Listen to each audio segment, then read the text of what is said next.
शहादा तालुक्यातील प्रकाशा परिसरात विदेशी दारूची अवैध वाहतूक करणाऱ्या कंटेनरवर धडक कारवाई करत लाखो रुपयांचा विदेशी मद्यसाठा जप्त करण्यात आला आहे।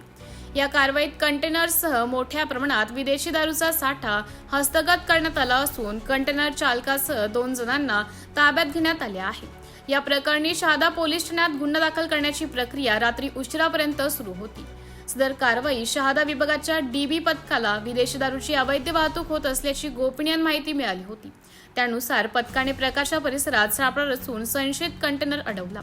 कंटेनरची तपासणी केली असता त्यामध्ये मोठ्या प्रमाणात विदेशी मद्यसाठा आढळून आला आहे। पोलिसांनी तात्काळ कंटेनर ताब्यात घेत विदेशी दारूचा पूर्ण साठा जप्त केला। प्राथमिक तपासात संबंधित कंटेनर हरियाणातून शहादा मार्गे गुजरात राज्यात विदेशी दारूची अवैध तस्करी करण्यासाठी जात असल्याचा संशय व्यक्त केला जात आहे। गुजरात राज्यात मद्यबंदी असल्यामुळे तेथे मोठ्या प्रमाणात दारूची अवैध तस्करी केली जात असल्याचं यापूर्वीही उघडकीस आले असून या प्रकरणात त्याच दृष्टीने तपास सुरू करण्यात आला आहे। कारवाई दरम्यान कंटेनर चालकासह 2 आरोपींना पोलिसांनी ताब्यात घेतले असून त्यांची कसून चौकशी सुरू आहे। जप्त करण्यात आलेल्या विदेशी दारूचा साठा, कंटेनर आणि इतर मुद्देमालाची किंमत लाखो रुपयांच्या करत असल्याचं सांगण्यात येत आहे।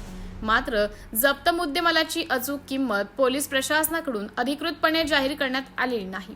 शहादा पोलीस ठाण्यात संबंधित आरोपींविरोधात राज्य उत्पादन शुल्क कायदा व इतर कायद्यांनुसार गुन्हा दाखल करण्याची प्रक्रिया सुरू असून या अवैध दारू तस्करामागील मुख्य सूत्रधारांचा शोध सुरू आहे।